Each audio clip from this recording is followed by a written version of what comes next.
তো বন্ধুরা আমরা চলে আইছি সুব্রতদার সেই ঘেরে। আর এখানে দেখতে পাচ্ছ পানি কিন্তু একদমই নাই বলতে গেলে। আর এইখানে হচ্ছে গিয়ে গলদা চিংড়ির পোনা, এই মাছগুলো আটটা পড়ছে। ভাইপো তুমি কিছু বলো।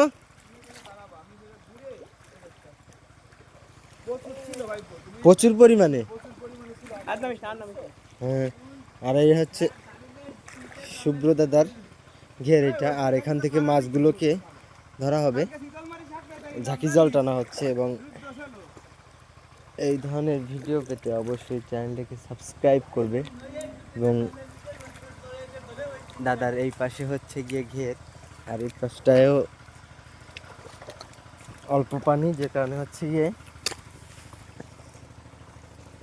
ভাইপো কিছু বলো।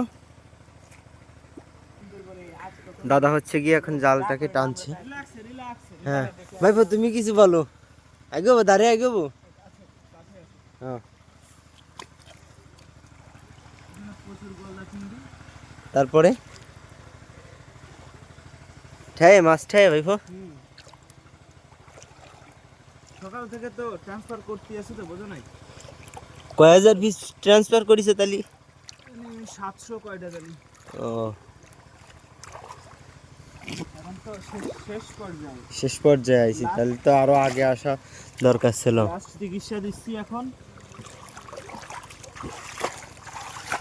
হ্যাঁ, জালটাকে ধুয়ে নেওয়া হচ্ছে।